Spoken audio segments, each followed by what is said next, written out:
The wagon bumped noisily down the road. "How much further, Pa?" The old man looked at the boy, smiling. "It's a long journey, Joam. Longer each time you ask." It wasn't the first time those words had been exchanged between grandfather and his grandson, but each time the ritual brought a smile to Kyth's face. He could still remember asking his father the same thing on these long journeys between towns, and his father's patient answer. The boy pulled a book from his pack. Glancing over, Kyth considered the child. He was going to be 8 years this winter. Though he still had the face of a child, he had been studying diligently with his grandfather for the past year and had hard-earned wisdom and knowledge of many things. "Turn to chapter 11. We will do the questions on alchemy and its reagents," Kyth said. Though the boy's face was turned away from him, Kyth could feel the eye rolls. "I know these, Pa. Know them like the back of my hand." "Indeed. In that case..." Kyth froze. Pulling the horses up by the reins, his eyes searched the road ahead. Something. "Get down," he whispered harshly to Joam. Pushing the boy's head down, they both ducked behind the side of a wagon before the first bolt struck. Joam's eyes were wide in fear. "What is..." Kyth placed his finger in front of his lips, shaking his head to warn the boy to be quiet. He peeked around the side of a wagon. Another bolt hit the side nearest the duo. "There are 9. Pillagers looking for an easy theft." Kyth's face was hard in determination. He dug into his cloak and pulled out a small red velvet pouch. "Just give them our iron." Joam's whisper seemed only an instant away from sheer panic. Kyth stopped moving and looked into the child's eyes. "They shot first. They're not here to rob us and allow us to live. We're too close to Port Bray for that. They can't leave people to describe them." His face softening just a bit.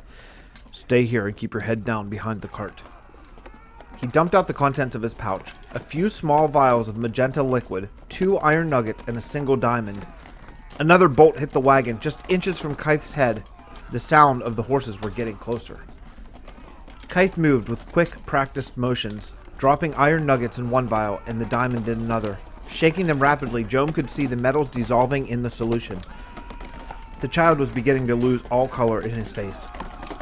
Kyth ripped his shirt open, buttons popping off and falling silently to the ground. Reaching back into his cloak, he produced a feather and dipped it in the iron solution. With grim determination on his face, Kyth began to draw on his exposed chest. The speed his hands moved at showed his experience. He drew shapes, one on top of another, writing in a language Joam had never seen. After just a few seconds, Kyth finished. While he reached for the diamond vial on the ground beside him, the dark gray liquid seemed to harden onto his skin. Kyth ripped the sleeves off of his merchant's robe like they were made of paper and started drawing even more complex markings on his forearms. If Joam had not been so afraid, he would have noticed the years nearly falling off his grandfather's face. He was just short of grinning and looked like a man half his age. Just like the dark gray formula, the light blue liquid on his arms hardened instantly, forming the most complex symbols Joam had ever seen. Kyth looked at the boy. "Stay here and close your eyes. I'll tell you when you can open them." When the boy covered his eyes, Kyth stood up from behind the wagon, ripped what was left of his shirt off, gripped the wagon, and flipped it on its side, giving Joam even more cover from the approaching villagers. Walking to one side of the wagon, the sudden appearance of this man must have caught the pillagers off guard. Several of them pulled up and took aim with their crossbows. Kyth started striding towards them. 3 pillagers fired in rapid succession. 2 bolts missed, but one struck true, hitting Kyth directly in the middle of his chest. The bolt simply bounced off him and fell to the ground. Another crossbow fired, and its bolt nearly glanced off Kyth's leg, and yet another off the side of his head. Sensing he needed to hurry, the older man broke into a run. Reaching the first of the 9 pillagers in just a few steps, Kyth pulled back his unarmed hand and punched. The pillager went flying from his horse at least 30 yards. He came to rest against some rocks, dead before he hit the ground. The next 2 pillagers were on foot. One he killed by a blow to the face. The other's neck snapped in a split second. Kyth took a diamond sword to the back. It did not make even a scratch, but allowed him to grab the weapon and heave it through the air, striking down another. The rest of the skirmish was over in a few seconds. Kyth stood in a field littered with the dead. When Kyth turned back to Joam, he saw his grandson standing beside the wagon, face pale as bone meal. The writing on the old man's chest and arms was almost gone. It was fading from his blood-covered body as he walked back to the wagon. Joam stared at his paw as he pulled a clean merchant robe from his pack and started wiping the blood from his body. I suppose you'll have questions.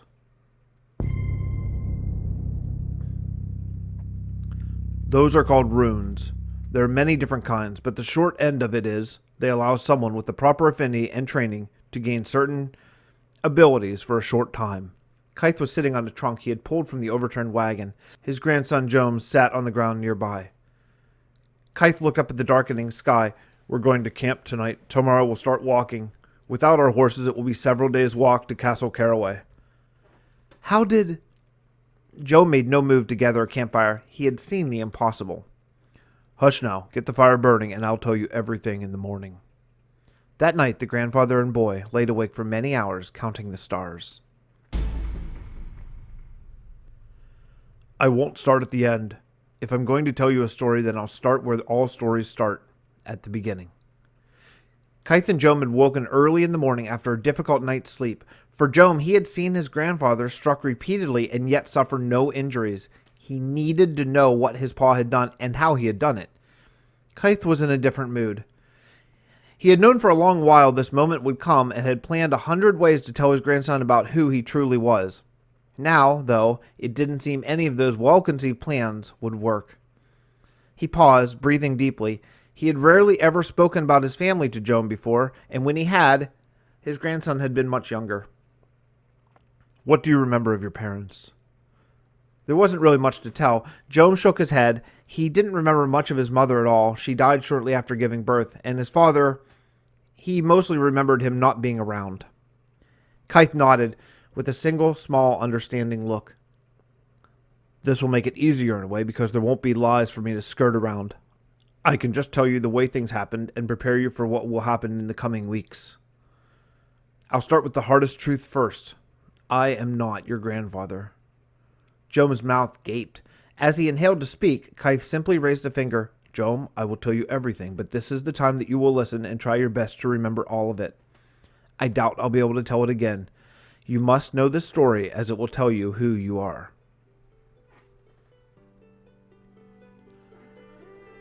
I was born a very long time ago. My name was, in those days, Prince Kyth, heir to the throne of House Comley. We were a house far to the south of here, and in those days we were mighty. I was born into a time of war.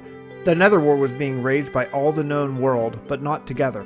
Just as it is today in our second Nether War, each house proceeds as they think best. King Danaud defends, King House hides in his kingdom of ice, King Belanos attacks but lacks the manpower to do serious damage. Our entire society was one of war. It wasn't that we were warmongers, so to speak, but more we understood what people today have forgotten. Every life depends on the outcome of the Nether War. You see, in most wars, after the carnage of war is over, many of the people continue to live as they did before. They still grow crops, sell at the market, attend royal balls, go about their day-to-day business. They might wear the new colors of the conquerors or pay taxes to their new lord, but for many people of this land, nothing really changes. My father was a wise man.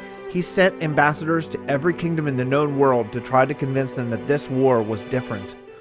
The forces of the Nether would not stop killing once they won. They would continue until all life in the overworld burns. Years before I was born, our people started a special branch of our military. It was known in those days as the Zygon Society. This is where my story truly starts.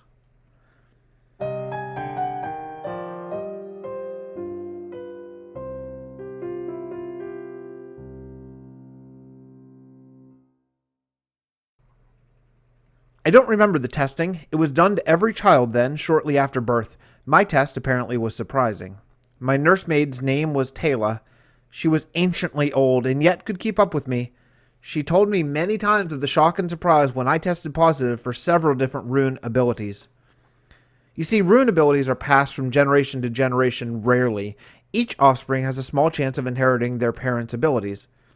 Many these days are inert. My father, the King of Grexley, King of House Comley, had one of the most rare rune abilities, Diamond Skin. My mother had none that we knew of. They tested me for Diamond Skin first, just hoping the heir to the throne had inherited such a powerful trait. When the probus saw my skin harden, the nurses cheered. Next, they tested an Iron Rune. It too activated. You need to understand how surprising this must have been to my parents. With my father's diamond affinity and my mother having none, the further tests were simply a formality. The Zygon Society insisted on the full battery of tests for every child to make sure no Chikors ever went undetected. Chikors? Joe asked. An ancient term for people with multiple affinities. As that is next to extinct, I believe the word has died as well. Kyth sighed. So much had changed over time. The world was so much more dull. After iron, they brought in the High Druid to further test me. You see, even back then, Chikors were rare, but the chance that I, this little baby, might be even more than a simple Chikor. I was whisked away from my family for a time. Diamond and iron affinity are the easiest to test, as the results are visible and there's no sickness associated with Illtunes, a child that has no glipping ability. I spent the following weeks deep in the Zygon lair being tested and prodded. When I was returned to my parents, a Zygon Drew accompanied me. Since my father was the king, special concessions were made. I would be allowed to live in the palace, but required to attend Zygon training in the compound every day. This was my childhood. I was 15 when I moved out of the palace to live in the Zygon lair. I had been training for hours a day with various master Drews for years. Most of the Drew Masters could only do one affinity, known as Glippers. Some few were simple Chikors and held the ability to control 2 affinities. One, my Master Grove, was a simple Chikor. He could control 3. Master Grove worked with me for years before I moved to the lair, and it was on his insistence that I finally moved in full-time. My mother was tearful to my leaving, while my father was, in those days, mostly away. He was spending months at a time traveling to other kingdoms, attempting to convince the world to unite under our banner to fight the Nether. I moved into the barracks on my 15th birthday. My mother and I had decided it would be best to hide my heritage. She thought, and it turned out to be prophetic, other students may try to make a name for themselves by taking down the son of the king. I lugged my lone bag up the 5 flights of stairs in the Zygon dorm. I didn't need much, honestly. All the students wear simple black shirt and pants of the Zygon Society. The shirts were made for rune glipping. That's what students call the art of inscribing runes on one's body. Glipping was the first, second, and third course of study of the academy. Surely we learned other skills as well, but there was no hiding. Glipping was why we were there. Throwing open the door to my room, I met the small frame of who would eventually turn out to be my best friend in the world. "Excuse me?" A small voice came from a boy sitting in one of the 2 desks in the room. "I was told I'd have my own room this semester." "Apparently not," I said, dropping off my stuff on the opposite bed. "My name is Kyth," extended my hand. "What are you? Let me guess. A charger?" I shook my head, hand still extended. "A brute?" I nodded, smiling. He strode across the room, taking my hand. "Well, if I'm going to have a roommate, it's good to have someone who can carry my bags." A hint of a smile spread across his face. "My name is Gibby." Chargers were the term for people with redstone affinity. They have the amazing ability to draw from the redstone runes, and while touching another glipper, the other's ability is multiplied dramatically. It allows for astounding feats. A brute is, well, I suppose what you would expect. Iron affinity allows for substantial strength. The other ability I knew about at the time was diamond.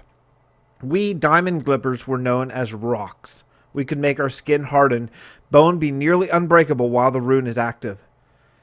Gibby was, to say the least, chatty. At first, I'll admit, I was taken aback by his openness, but as we settled in for the night, it made my little dorm room feel a little warmer.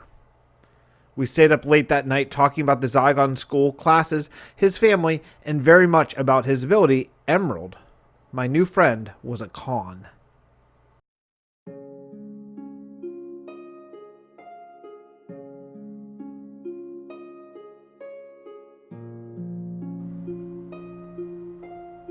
Gibby was a few months older than me and had gone through the typical iron and diamond testing at birth. Coming up negative, he lived a normal farmer's life with his parents until he turned 15 and took the advanced test. You see, advanced testing is complicated and very dangerous. Babies can be tested for diamond and iron as the results are physical and easily observable. I was, and am, in every way an aberration.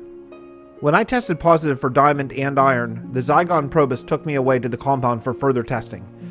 The mental tests are extremely dangerous. A baby can't control its mind, and with the power of emerald, redstone, or gold, it could draw too fast and too powerfully on the rune if it has that affinity. The little baby's mind could be fractured into pieces. When Gibby told me about his emerald affinity, he was quick to assure me that he wasn't using it on me. Khans are what we called emerald glippers, because when using their runes, they can be extremely persuasive. A skilled Khan with decent power can get people to lose their inhibitions or do things outside their normal comfort zone. A powerful Khan, well, they can make people do nearly anything. It is easily the most feared affinity. What Gibby didn't know, I had nothing to fear from his emerald because I also had that affinity. When the Zygon Druze took me deep into their lair as a small baby for testing, because of my iron and diamond skills, it was deemed safe to test me for all the other glyphs. The iron could give my mind strength to control it. Even as a baby, the diamond could protect it from splintering. I tested positive for everything. Gibby and I went through the first few years of school together in most of our classes outside of our glipping, which was individual study. Though Gibby studied with 3 older students, all Khans for his afternoon classes, I was sent straight to Master Druze.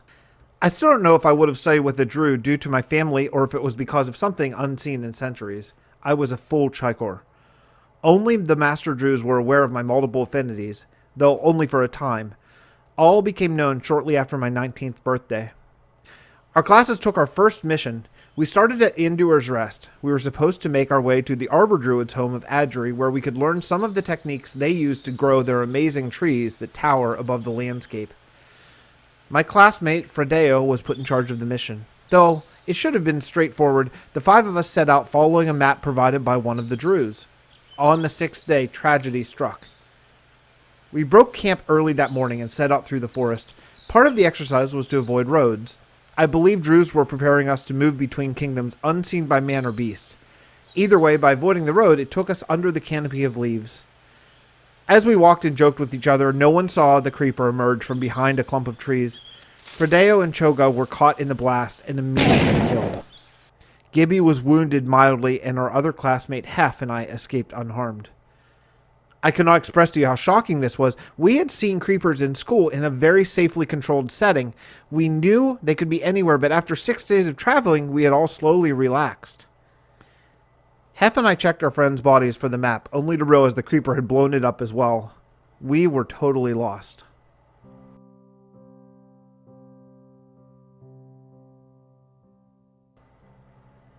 I'll skip through much of the sadness, crying, and panic that gripped Gibby, Hef, and I, but eventually we decided to try to continue. Adri should only be 3 more days to walk forward to the west, while home would have been more than double that to the east. The longer we traveled, the more room to get hopelessly off our route and lost in the endless landscape. Hef was a charger. Having no abilities of her own, she could simply charge other glippers. She charged me periodically so I could carry our friends' bodies more easily. Iron glyphs last for a long while, and Fredeo was a brute, carrying plenty of iron vials on him. We just didn't feel it would be right to leave him there, near the creeper crater. That night we made camp in a clearing, making sure to craft plenty of fences and torches to light up the area around. I charged an iron rune and went to chop wood for a campfire.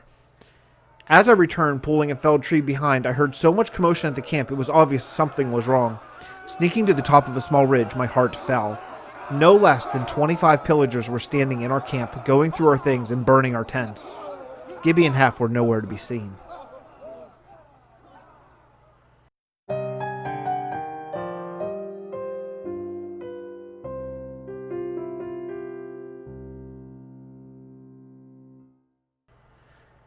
After being convinced there was nothing left of value of our camp, the bandits grouped up and continued on their path. I watched from a hiding spot, and eventually, when I was sure they were all on the move, I followed them.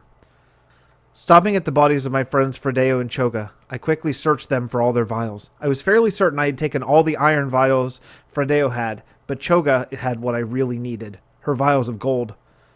In her cloak, a secret pocket that we glippers use for vials, I found 3. I looked up at the moon, silently vowing that I would rescue my friends. Fortunately, the pillagers were easy to track. I was certainly no ranger, but with so many men moving through the forest, they weren't exactly subtle. I suppose they felt invulnerable in a group that large. Finally, several miles later, they pitched camp. I found a climbable tree nearby I could sit atop, watching for an opening. I watched 2 hulking pillagers pull my friends into one of the big tents in the middle of camp. It was nearly time. Pulling open my pack, I opened 3 vials of Endurium and started mixing. Enderium? Joam asked. Kyth laughed with a hearty chuckle. After all the things I've mentioned, Enderium is the one you stop on? It's like the song. Kyth raised an eyebrow. I know of no song that mentions this. Though they move with not a wing, they fly without a sound. Mankind first abandoning, the small ones took to ground. The graceful old ones left to die, took one last look around. There was no place low or high where soon life could be found.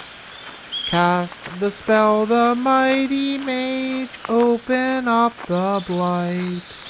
Sacrifice yourself this age, he saved us from the fight. Dead yet rises up once more, the Elf King's people come. One day they will return to us with fair Enderium.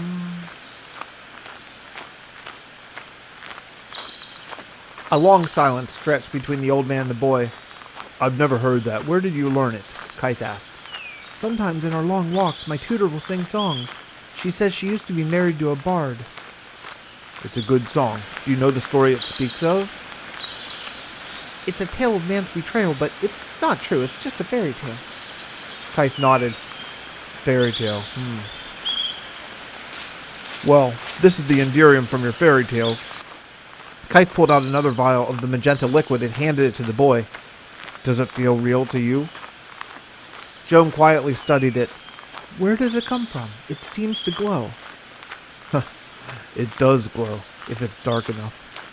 Kyth looked far off as the two continued down the road. If it's dark enough. After some more time of silently walking, Joam asked the man he had known as his grandfather if he would continue the story. My two friends, Gibby and Hef, were in the pillager's tent. I needed to move.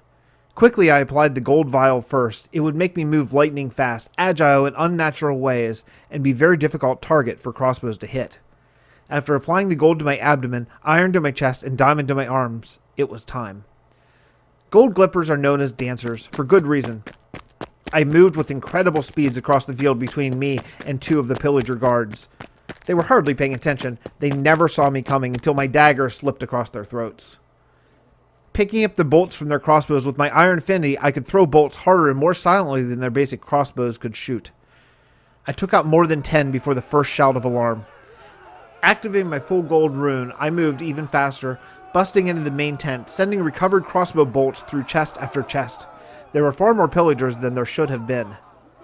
Pulling my sword, I made quick work of the rest and stood ready when reinforcements came. It was like slicing butter. With my enhanced speed, power, and essentially no fear of taking a blow as long as my diamond glyph was active, I had to play no defense. That night, I slayed 35 pillagers. There had been a second camp just out of my sight from my hiding spot. I couldn't have known. Still, by the time I was done and my glyphs faded, I was standing waist deep in the corpses of my dead. There was no keeping it to myself at that point. The other glippers knew what and who I was. I rose quickly through the ranks, though I never knew why. Was I the best? Or was it that I was prince and heir to a very powerful throne? I kept Gibby with me each promotion I got, insisting he come with me. I needed him. He was honest and I could trust him. It was only a few months later that the first attempt came on my life. We were running a drowned practice squabble with real drowned. They were supposed to be unarmed so my squad could practice our underwater maneuvers. Once we submerged, it was obvious this test was real. Instead of 4 drowned, as we expected, there were 9, and worse, all armed with tridents. It's important that you know one cannot apply glyphs underwater. Now, we have helpful things for underwater combat, but none of that was in play that day. 2 of my squad were killed before the rest escaped. That we even got out was largely thanks to my friend. My instinct, as always, is to take the drowned on, attacking, going forward. Gibby insisted that we retreat to dry land where we could glip and have the advantage. I'm convinced to this day that had he followed my orders blindly to attack, the attempt on my life would have been successful. From that point on, there was never any pushback from the Druze about keeping my friend with me. Who armed the drowned that day was never discovered, but the fact is my quick rise through the ranks was ruffling feathers. Though Gibby seemed convinced it was a rival kingdom sending a spy to the Zygon lair, I think most likely it was another student I had passed over. Either way, the lesson was hard-earned. 2 students died under my leadership. From that moment on, I surrounded myself with a circle of friends who could watch my back. The old man stopped walking and turned to address the boy. Though I am not technically your grandfather, we are blood. I care about you very much. He sighed and crouched down to look eye to eye with the youngster. You must surround yourself with people you can trust in your life, because if they are surrounding you, your life is in their hands after all.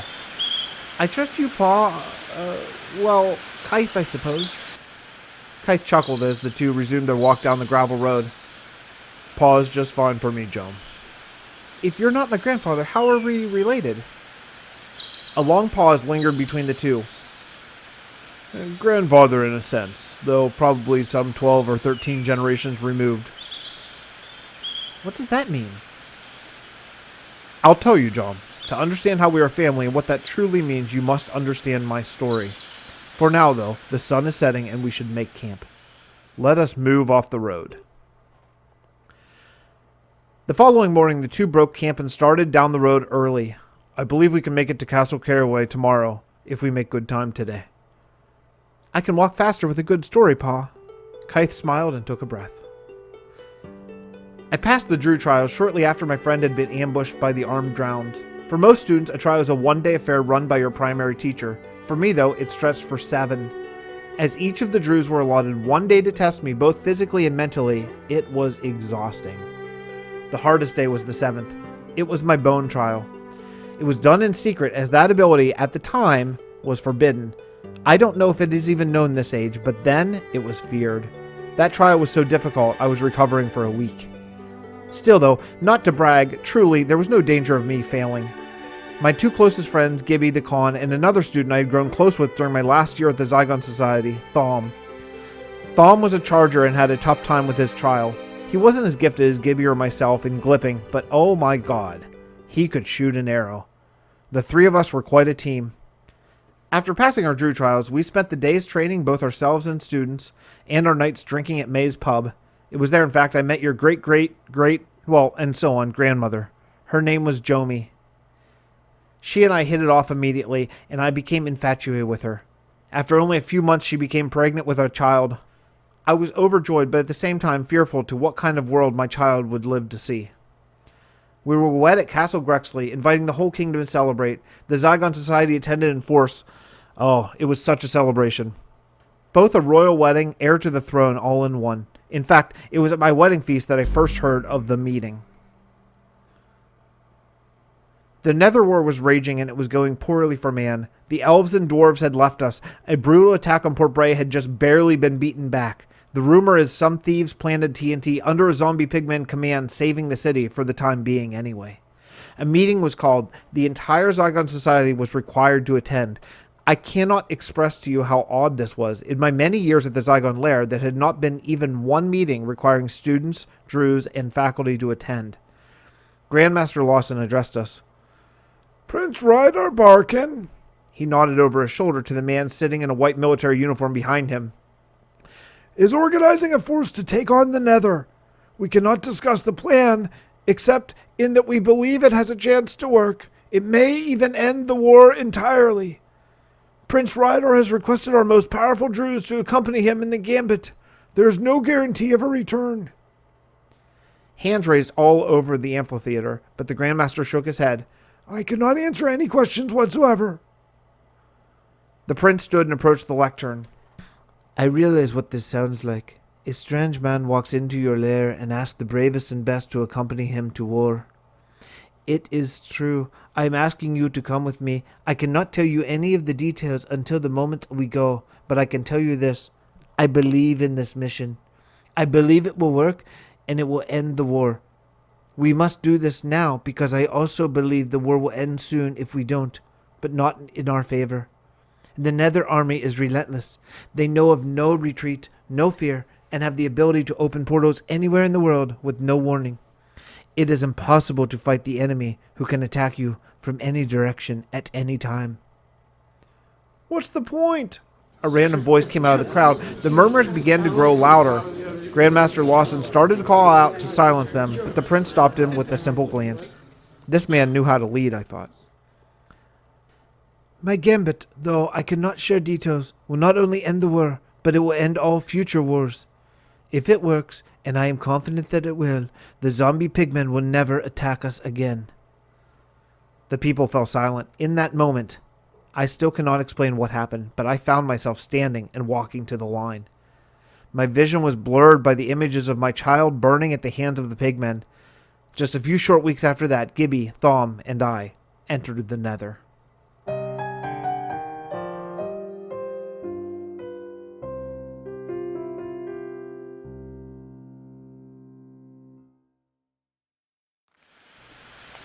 Pa, that is the most ridiculous story I have ever heard.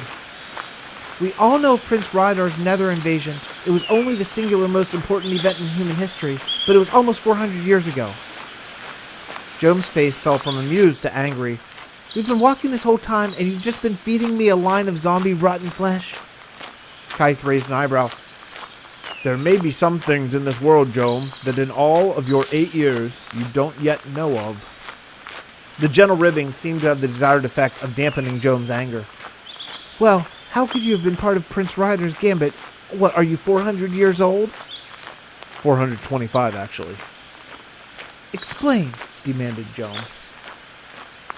Yes, Master Joam. Joam rolled his eyes but continued walking down the path. Prince Rydar broke us up into many teams. One Zygon Drew would lead each team of soldiers. Our mission was simple enough in concept, though, as it turned out, not so easily done. We formed near the crater of Talatal. People in those days had started calling the area White Sands from the decimation after the battle. The prince formed a council to help him split the army into dozens and dozens of teams. Each would head off once we entered the Nether and established a foothold. Our mission was to break the obsidian portals, destroying all the obsidian and lava, effectively stranding the pigmen in hell.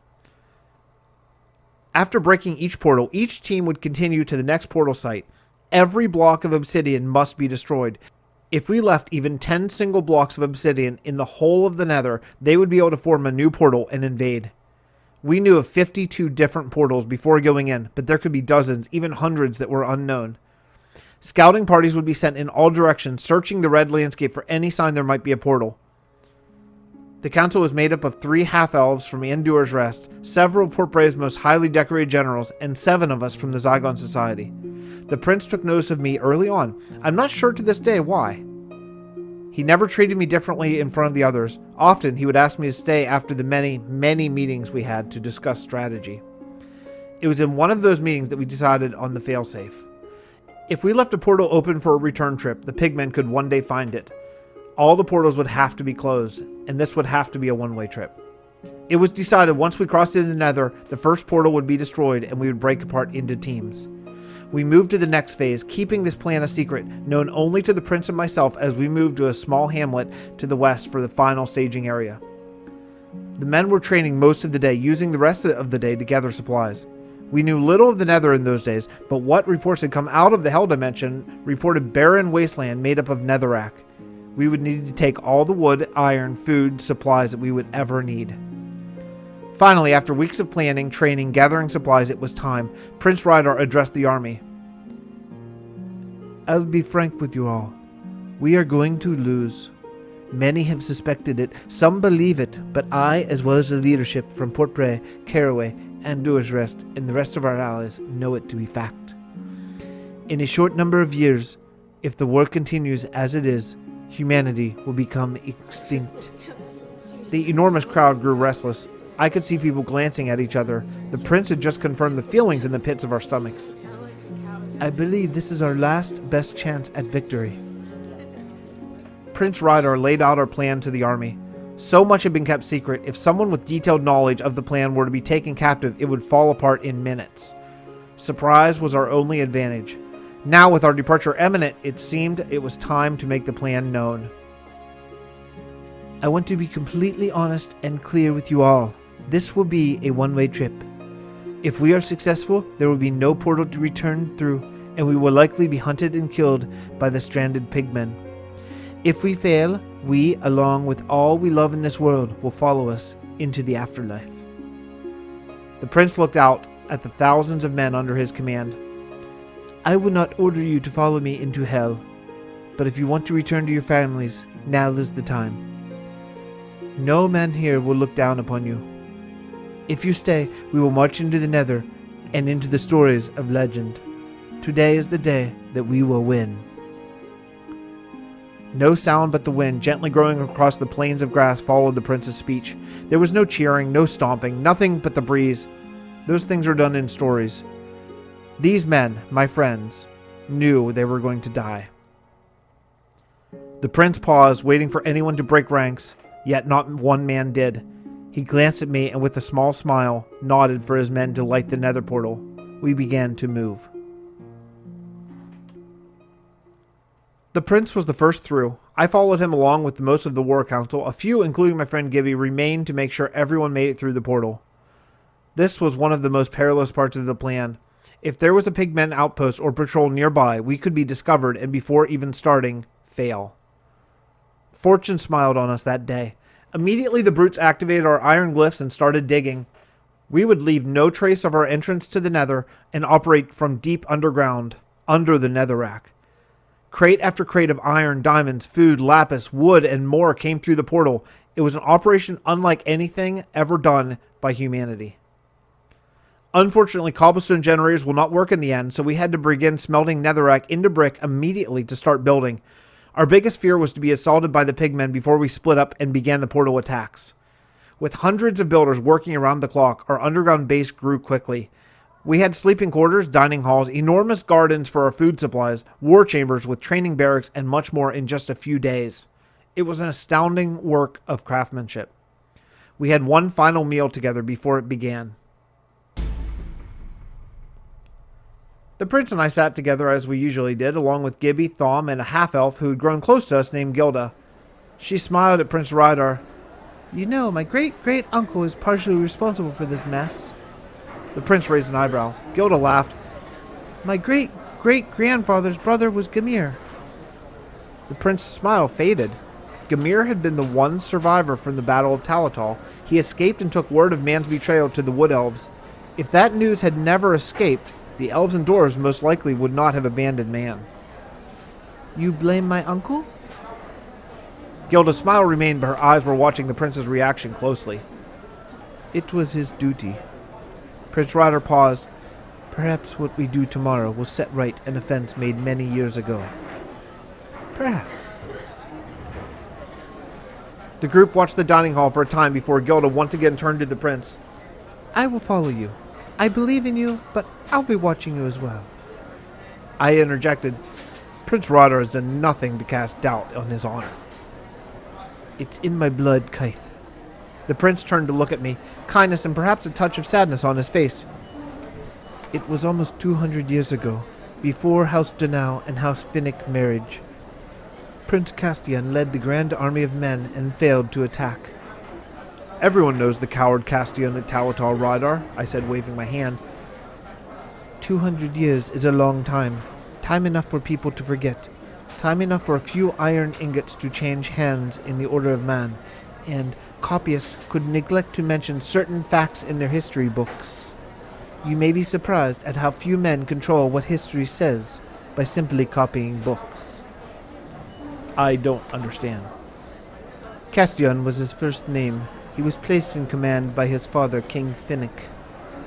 2 fathers and sons, and their sons after that. Gilda raised her cup. We three took a sip of some pink wool wine brought through the portal. It was more bitter than it had been a few moments before. I could only think of my unborn child. Either way this mission went, I would never see my baby's eyes. Gilda turned to stare fully at Prince Rydar and myself. Place me on Rydar's team. I will see this mission done. With a small nod, it was done. All was said. We would leave in the morning.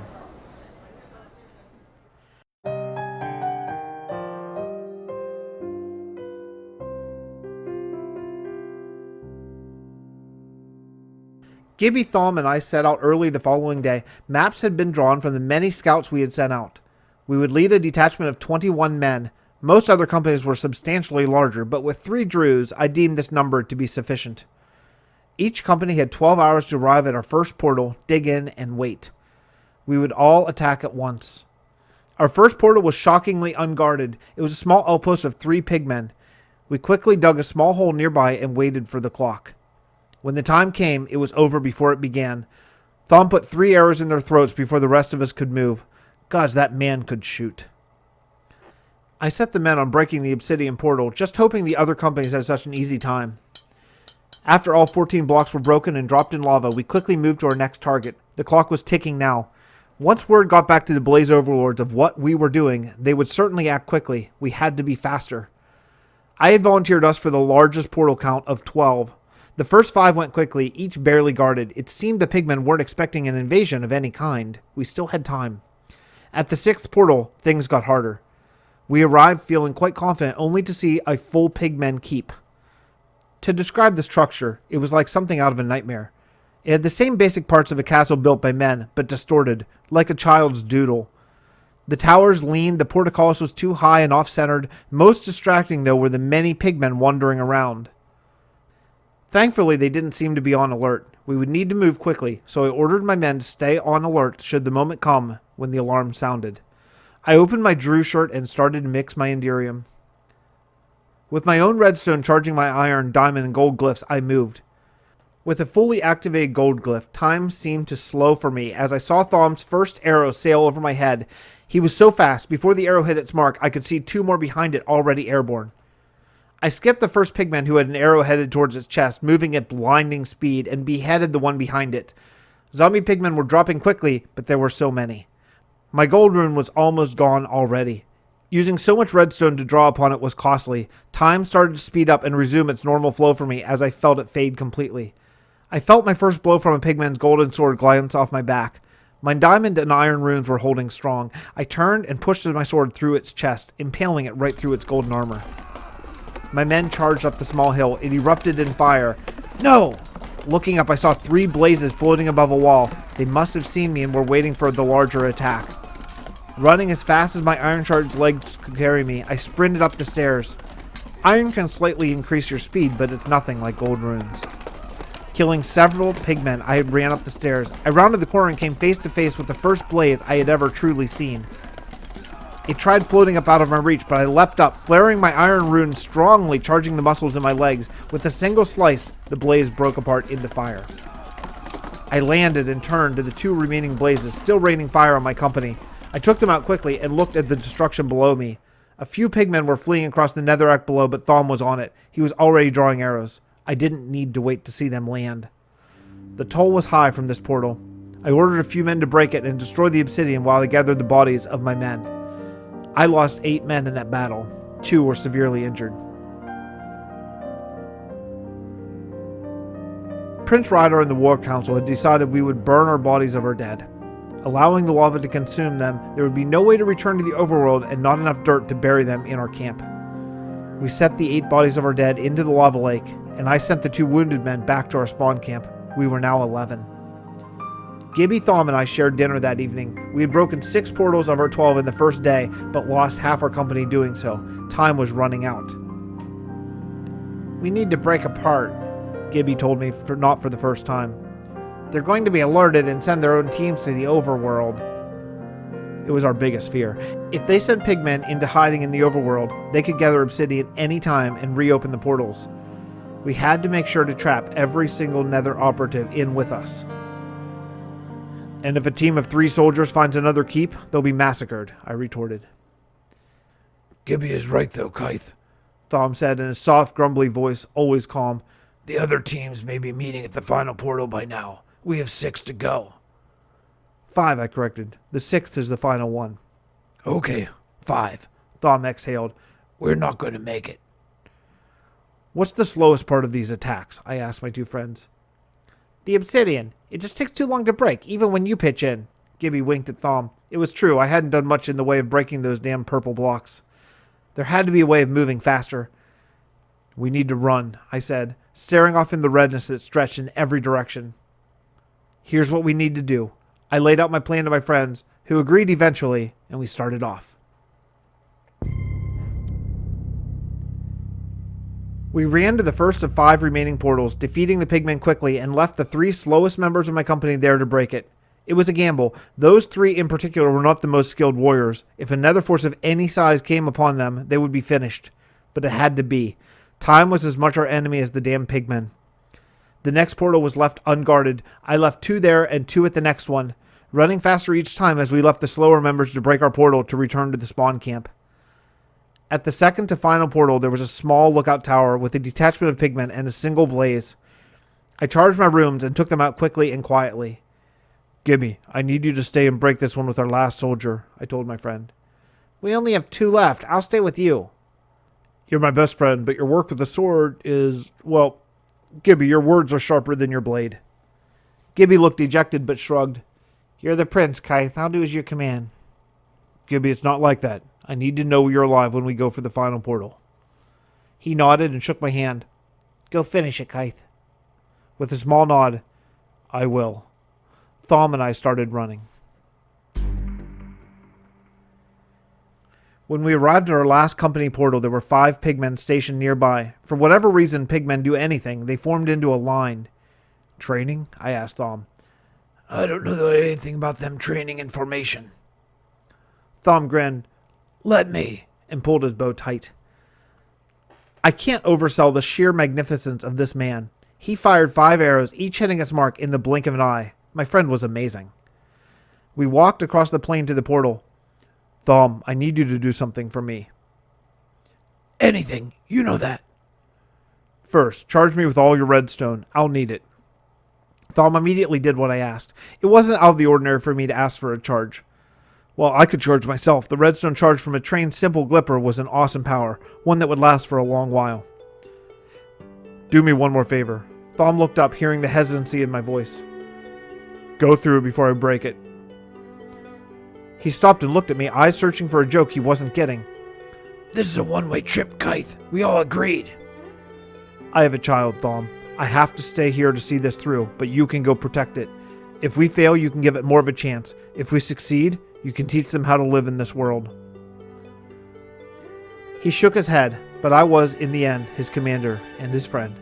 "Kyth." "Go find Jomi and protect her. Be the ranger you always should have been. Tell my child of me and how much I love them." He nodded. "Good luck, Prince Kythalik." "Goodbye, Thom Thawkins." My friend smiled, and he went through the portal.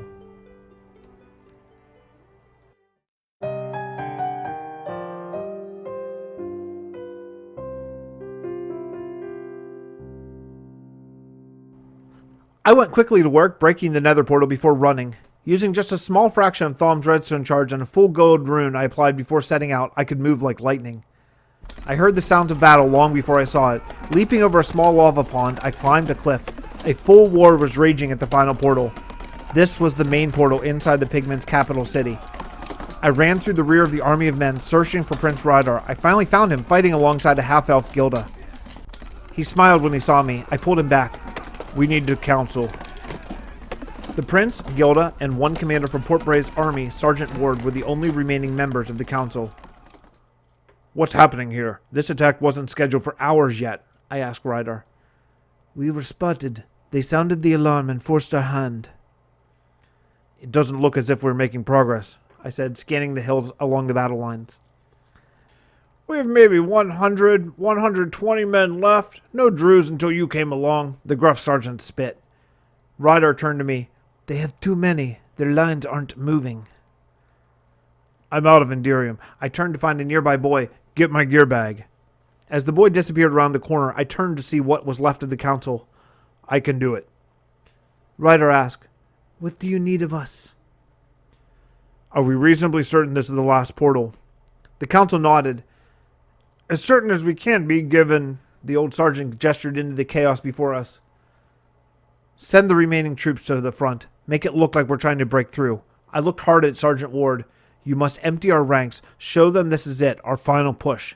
If they see we aren't holding anything back, perhaps they won't either. Prepare for the final push, but wait for my signal." The sergeant nodded and hurried out of the room, leaving Gilda, Rydar, and myself. "Gilda, I need the bones of a zombie pigman." Her face paled, shaking her head. "No, Kyth, it's forbidden." "Rydar, is there a chance we win this battle?" The prince looked over the battle, still raging. If we had attacked together, according to the plan, perhaps. But now... He didn't need to finish. Go, Gilda. I need a body now as it takes some time. She left, her face grim in determination. What is this plan, Kyth? The prince was very knowledgeable in war, but my plan involved forbidden glyphs that have been buried in the Zygon Society for many, many years. We have many abilities, as you know. Some are more common than others. There is one, specifically, no one outside of the society knows of. A boy brought my pack in, and I started mixing fresh Enderium solutions. A druid with a bone affinity is able to take the form of another living being. The prince was startled. I was told you can only use metals to draw your runes. Yes, that is what we allow the outside world to know of. Some, the half-elves, a few rangers perhaps, know of this ability. I glanced up, seeing the realization dawn on my friend. How accurate is this form? It's completely accurate, Ryder, down to the lines on your hands. With this ability, you could replace anyone in the world. That's why the Zygon Society outlawed it and have systematically purged any mention of it. There have been a few times it was used, but not for hundreds of years. Gilda dragged the body of a small pigman into our room. I nodded thanks, picked up an axe, and went to work. I walked across the battlefield, my pigman gold armor covering my runes all over my body. It was perhaps the most glyphs I had ever worn, but the oddest of all of them were my bone glyphs. Bone glyphs go in the back. We think this was designed by the gods to make sure no single person could do forbidden magic alone. I had to instruct Gilda and Prince Ryder extremely carefully to make sure the runes were perfect. The battle still raged in front of the pigman castle. I walked to the gate, looked back to the overlook where my friends waited. Lifting my golden sword over my head, I gave the signal. All of our remaining troops poured out onto the battlefield. They went directly to the spot I had pointed out to Sergeant Ward. It only took the Blazes moments to order all the remaining troops to reinforce their lines. This was it. All or nothing. I turned and walked into the castle of the pigmen. Walking quickly, I needed to move with intent so I wouldn't be questioned. While the bone glyphs gave me the appearance of dead pigmen, I knew none of their language. I had to find my way to the portal quickly. Our troops wouldn't hold for long. I moved past dozens of pigmen rushing out the gate initially, but after that, huge halls were nearly empty. I began drawing on my lapis runes. Lapis is probably the hardest rune to explain. It is the ore of luck, or second sight. I drew deeply on the rune. It would last only a few seconds, but by far it is the fastest rune to dissipate. I needed it. There were hundreds of rooms, and stairs in every direction. This castle was like a funhouse mirror version of a castle. Nothing was organized in a traditional, logical way. I could feel something almost pull me to the left. I quickly walked up a flight of stairs, then another, skipping dozens of doors. Finally, I turned to the left again and opened a door. Inside stood an unguarded nether portal. I went to work immediately, pulling my pick off my back, drawing hard on my iron glyphs. It wouldn't take long. Just a few minutes later, the portal was broken and the obsidian dropped into lava. I stood on a small balcony and signaled again for the sergeant to pull our troops back. I turned to walk out of the castle. Some of my lapis rune remained, and I didn't feel like risking any confrontations on my exit, so I pulled on it. Something was calling me from behind. Stopping my tracks, I felt for it. It was like a nudging to go back and look for something. Did I miss a second portal? I had to go look. Turning, I walked back to the castle, feeling for the sensation. There it was, coming from below me. I searched for a few moments for a way down, then simply pulled up my pick again. Its durability almost finished, but enough for a block or two. The nether brick broke and fell into a room. It was large and dark. I lowered myself in and dropped to the floor, iron runes strengthening my legs. The room was lit only by lava rivers and running along the floors, so it took my eyes a few seconds to adjust. I will never forget the sight. There were rows and rows of cells suspended from the ceiling, each holding people. So many people. There had to be more than 100 women and children. I was stunned. They looked at me with fear, my zombie pigman skin still holding strong. I gestured, "Don't worry, we're here." I think they didn't know what to make of it. A pigman who could speak in common tongue? "We have a human army outside the walls. I will save you." I turned and ran out of the room. I needed to tell Prince Ryder of these people.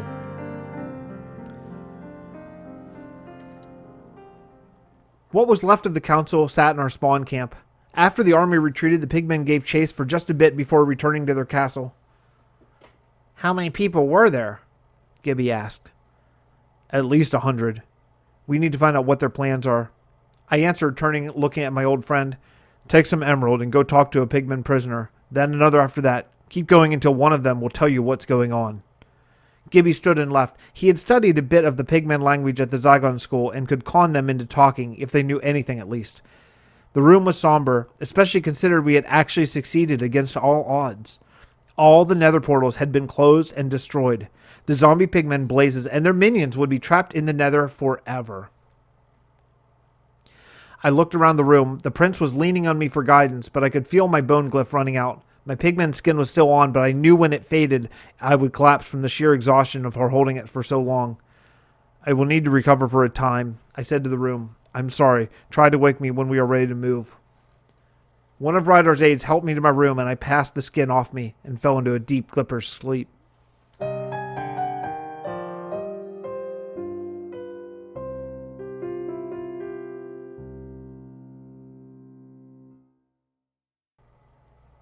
I felt myself being shaken.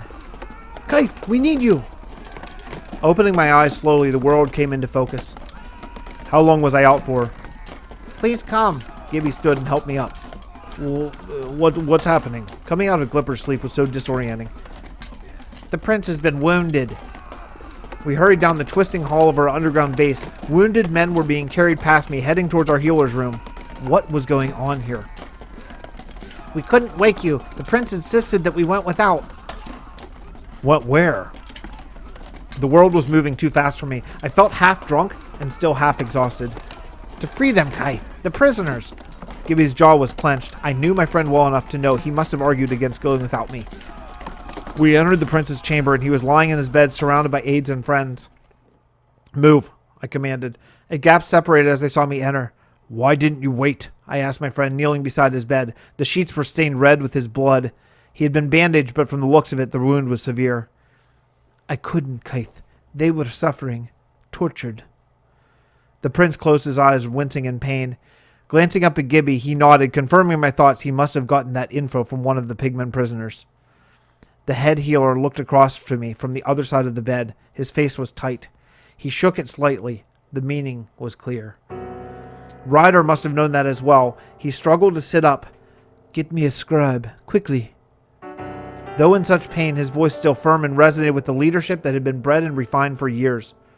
Ryder, you need to rest. With a small smile, Ryder looked at me. I think that I'll have a very long time to rest shortly, my friend.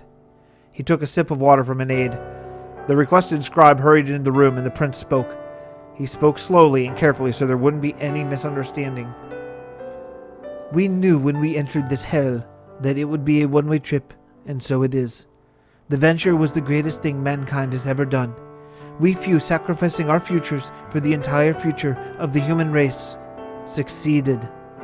People called this a fool's mission when we planned it out in my father's keep in Port Bray, and yet we, the fools, closed every nether portal in the world.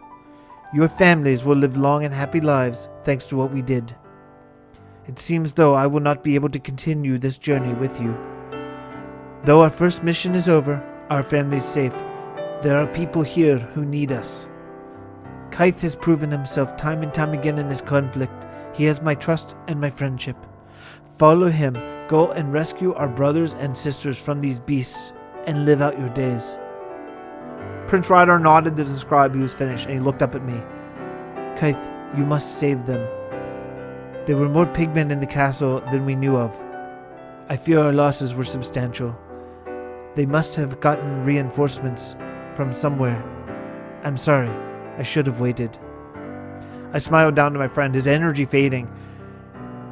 You don't have it in you to wait when you see suffering. I swear I will save them and protect your people. He coughed up some blood, turned to look at me. Your people, Kyth. Now, my friend, leave me so I can get some of that rest you mentioned.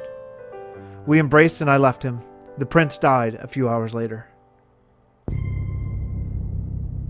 We had a large funeral for the prince and all the dead, burning them in lava as would be our tradition with all the dead. The number was staggering. After the mission to break all the portals, a total of 429 souls remained. Prince Ryder took 350 men in his rescue attempt.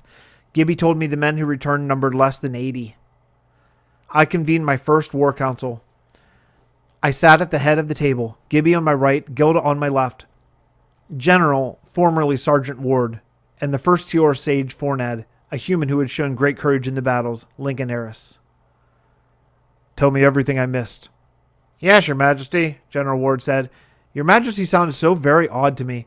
Though I was a prince in House Comely, ever since entering the Nether, I was just a commander of Rydar's forces. For that matter, in all honesty, even at the Zygon Society, I was simply a Drew to the others, no prince.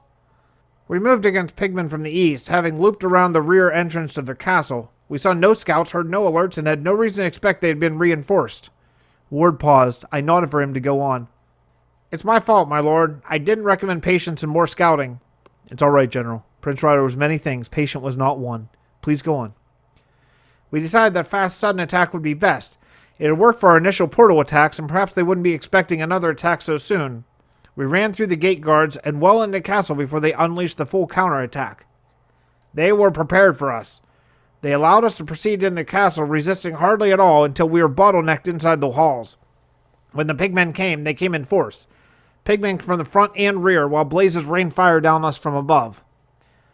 We recognized there was no chance of a quick success, and Rydar sounded the retreat. It was a bloody mess, my lord. Men were getting struck down, hit by fireballs, knocked into lava all around us. It was then the prince was struck. A skeleton of all things. When Rydar went down, the men started to run. I picked up his body, arrowed through his gut, and ran with all of them. General Ward looked down, ashamed. There's no shame in staying alive. If it weren't for you, I would have not been afforded the chance to see my friend once more. I reached out and touched the general's shoulder, trying to be sympathetic. That's when it got worse. Worse? I exclaimed, raising my eyebrows in surprise. The pigmen have something else, my lord. Some sort of super weapon. It's a giant floating face-like creature. It can shoot down flaming explosives on us. The pigmen let us go, retreating again from their castle. I didn't know why at first. Then the ghasts appeared. Ghast? I asked. That's what the men have taken to calling them. Sire, the explosions were all around us. I would say we lost more than half our fallen during the retreat alone. I sighed. Pigmen, blazes, now ghast. How could just over 100 men take them on? Someone knocked at the door with urgency. Come. Sire, our advanced scouts report a detachment of pigmen left the castle with all haste, the boy said. I looked at my council. Ideas? Reinforcements, Gilda suggested. They were already reinforced? I questioned. Perhaps they were, but maybe they were reinforced by all remaining soldiers, Gibby said, his brow furrowed in thought. There is a second, smaller keep not far from here. I still don't understand how the castle was reinforced right under your noses. The Nether is so unexplored, and 360 degrees across the landscape is a lot of area to watch. This army doesn't use roads. They could have come from anywhere. I thought about that for a few moments. Something didn't seem quite right. At once, I got it. Send your fastest scouts to the second keep and have them investigate it thoroughly. Tell them to look for tunnels. My lord, how could they look outside the tunnels for walls? If my suspicions are correct, they should be able to walk right in the front door. I'm guessing the keep is empty. I broke the council for dinner and went to inspect the remaining men. They were in no condition to mount another attack. Of all the soldiers we had left, most were ragged as could be imagined. Those who weren't injured were exhausted, dirty, and had nearly broken spirits. A few hours later, our scouts returned. It was as I suspected. The second keep was abandoned, and there was indeed a tunnel stretching under the ground between the keep and the castle holding our people prisoner. I suspect the pigmen routinely use this tunnel network to travel. It would explain so much, how they move so quickly between portals, and why we never run into a traveling nether force. We set spies to watch the tunnels for reinforcements incoming and broke for the night. A few days later, the council was meeting again, still trying to figure a way to attack with a vastly smaller army of mostly wounded or exhausted men, and how to do it before reinforcements arrive. The door burst open. My lord, a pigmen army is marching in from the south. I couldn't see the end of it from my hiding hole, but they must number in the thousands. They were entering the tunnel system for hours. One of our spies exclaimed, huffing. Thankfully, we had sent our fastest horses. Now that we are no longer fearing pigmen armies marching across the surface of this red hell, we could risk riding openly over the netherrack. How much time? 12 hours, maybe a day, he shook his head. They're not fast, but they are relentless. They seem to be slowed by pulling these damn ghasts on a leash. Ghast. Fantastic. How many? Sire, 20 or more. I nodded to the scout, dismissing him. There was only one way I could think. I knew for some time, honestly, when I look back, but I was hoping for another way. Send all the men into the tunnels. My friend stared at me. Take the TNT and set traps to cave in the tunnels on top of the reinforcements. All the men, sir? General Ward questioned. We should attack the castle now. Take our people and disappear, Gibby urged me. I smiled to my old friend. There's no time, and we don't have the manpower. They no doubt know reinforcements are on the way. If we attack, the pigmen would simply pull back into their fortifications and slow us to a crawl. The council reluctantly nodded in agreement. Then what's the point of stopping the reinforcements? Ward asked. Because I'll need more time. The full plan was coming together in my head. Time for what? I looked at the old general. To kill them all.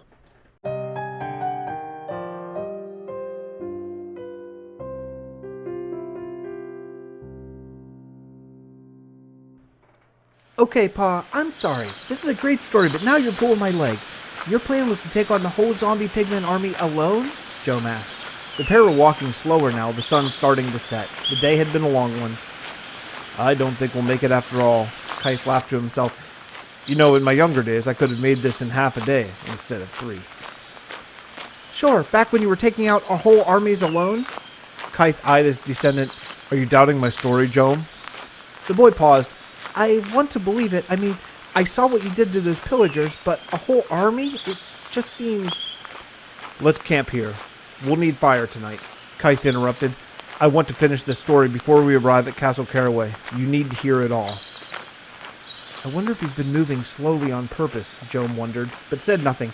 Unslinging his pack, Kyth led the boy a short bit off the road and gestured to a small clearing in the trees.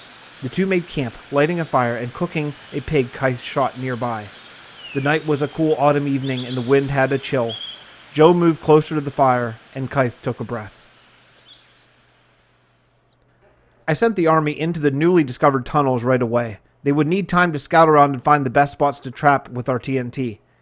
We brought as much as we had remaining, but the initial digging of the base had used a good bit. I gathered all my remaining iron, gold, redstone, and diamond and began my glyphs. The way glyphs work generally is in layers. The more powerful and skilled one is, it can allow a fully trained druid to add layer on layer, lengthening and strengthening the amount he can pull on that rune. Gaby was a powerful con and could do up to 4 layers of emerald. I could do 6 of each and even 7 to redstone. I didn't even know if I could pull 7 layers, but we were out of options. Pulling my Drew shirt on tightly, I said my goodbyes to my friends and took off at a run, pulling lightly on my gold rune to give me extra agility and speed. The nether is so rocky many times I would have to leap 3 to 4 meters at a time to keep the pace up and avoid lava or a severe drop. It only took a short amount of time until the castle came into view. The only remaining Enderium solution I was carrying was a bone fragment from the pigmen and some lapis. This was it. I had no more reserves. I crawled up to the highest peak that overlooked the castle below and pulled my elytra out of my pack. Honestly, I have always hated the things. I've known as many people to fall out of the sky wearing them than land safely, but, well, this was our best chance. I leapt off the peak and opened my elytra. The plan was to simply glide in and land lightly on the very top of a castle, sailing silently over the heads of unsuspecting pigmen below. But as I said, I hate elytras and haven't used them often. I underjudged my glide and was dropping far too quickly. Damn it all, I muttered and pulled free a firework rocket. I had no choice. The wall was fast approaching, so I pulled the string, setting it off. The sheer speed I was propelled forward was shocking. I was barely able to pull up and avoid the ridge of a castle wall. Turning slowly in the sky, I had gained enough altitude I could touch down on top, but the damage had been done. The pigmen heard the rocket. Looking down, I could see more than a dozen pigmen standing on the ground, pointing and grunting their strange language to each other. Though the top of that particular tower was, as of yet, still empty, I would have company soon. I landed and activated my diamond, iron, and gold glyphs. Ripping off my elytra and pulling on my green leather armor over my Drew shirt, I heard the first pigman burst through the door. In a smooth motion, I drew my sword and cut off its head. It had no chance against the dancer pulling a 6-layer gold rune. In fact, none of them did. I pulled harder on both iron and gold, moving faster and faster down the spiral stairs. Pigman after pigman was cut down until I emerged at the bottom of the staircase and flew out into the hall. Out of the corner of my eye, I saw movement. Pulling hard on my redstone and gold together, I sped up my senses, seemingly slowing time almost to a stop. And thank the dragon I did. A giant fireball was flying directly at me. I pulled even harder on my diamond rune, feeling the 6th layer vanish just as the explosion hit me. The sheer force smashed me through a wall of the black nether brick, and I landed hard on the rubble. I would have been one shot, I thought to myself as I scrambled to my feet. I had started tapping into the 4th layer of my diamond and iron rune. Diving through the hole in the wall, I charged fast and hard at the floating ghast. Slicing through the creature is one of the most odd experiences I've ever had, even to this day. My sword cut through it, but it was like moving through mud on the outer layers. Though my first strike didn't end it, my second did. It made an unholy dying sound as it lost its form, collapsing into a disgusting puddle of goo. I stood, wiped off my sword, and continued my search. I'm told my entire attack only lasted a few minutes. Time, you see, is so difficult to feel when golden glipping. Add a multiple layer of redstone glyph to it, and it's like time slows so greatly. Seconds can stretch to minutes, and minutes to hours. After the ghast encounter, I decided this fight needed to end quickly, so I pulled hard on my glyphs and ran. The stories people tell of my solo castle attack have grown somewhat exaggerated over my life, but the dead pigmen and blazes did number in the hundreds. By the time I led our prisoners out of the nether castle and across the barren landscape in our invasion base, the soldiers from the tunnels were returning as well. The tunnel plan actually went off without a hitch. The pigmen army had no idea we had discovered their tunnel network and walked directly into our trap. The TNT exploded, timed expertly by General Ward, destroying their entire army under endless netherrack and lava. I had saved 187 humans, mostly women and children, and 46 of my soldiers remained. No pigmen, blaze, or ghast was left alive to know who led the attack and where we disappeared to. We cleared out all the bodies, being thorough to leave no trace of humans in the nether, in the castle, or in the underground tunnels. Taking all the supplies, what piglin beasts we could wrangle, and any food and weapons we could find, we dug deeper yet underground. We lived there just within a few hundred blocks of the pigman castle, hidden underground, building, digging, growing crops, breeding our livestock, training our people for just over 50 years. Surprisingly, it was a good life. Our underground city flourished, and though we didn't ever intend to start families, with so many civilians, the inevitable happened. It wasn't long until our little civilization of 233 souls became nearly 400. We kept digging. About 8 years ago, our scouts returned with the word that we had been dreading for all of our lives. A new portal had opened. Scouts from another direction reported the same just days later, and then again and again. Somehow the Nether had regained access to the overworld, and it seemed the war was once again raging. We sent a raid party out to find a portal that wasn't defended and mine it up. Returning to our base and reforming it in our underground city, we stepped through. It was in that moment that we learned something new, something no one had known before our expedition into the Nether. Just as 1 step in the Nether equals 8 in the overworld, 1 minute in the Nether is 8 minutes here. 1 hour is 8 hours. 1 year is 8 years. Though I had lived 50 years in the Nether, leading our people to hide and survive, more than 400 years had passed here. 400 years is a very long time, Joan. Time enough for all the stories of the pigmen and how close they had come to conquering the entire world to pass from history into children's tales, then to boogeyman stories after that. After I made my way back home to Grexley, I found it destroyed, not by the Nether, but some years after I left, in a vicious war with another kingdom further to the south. Our people were dispersed or dead. I learned the Zygon Society, now calling itself the Zygon Dynasty, had set up a temporary home for refugees in Andur's Rest. The halflings had taken us in, so I traveled there next. It was in Andur's Rest I learned of you, my great-great-great-grandchild. Oh, Jome, my heart melted when I heard your name. My wife Jomi would have loved you so much. I learned my old friend Thom Thawkins had actually become a ranger and taken care of her and my son for many years in Andur's Rest. When she passed, Thom took my people to a kingdom I had only heard of in stories. The High Humans of Gravenwall accepted the Zygon Dynasty into their walls, giving them the amazing power of steam, just as the Druze remaining shared with some the powers of glipping. Is that where we're going, Pa? Kyth smiled. Yes, Joe. I finally arranged for a ship to sail from Castle Caraway to Gravenwall, so you may be accepted into the Zygon Dynasty as I was. Joe gasped. Me? When I found you, I administered a mild sedative and glipped iron and diamond onto your skin while you slept, hoping maybe some of my abilities had stayed in the family line all these generations. Both of those runes activated and burned fiercely. You will be trained as a Drew, and we will work to end this nether war together. Come, Kyth smiled as his descendant. Castle Caraway is just over the ridge, if I remember correctly. The old man and the boy continued down the road.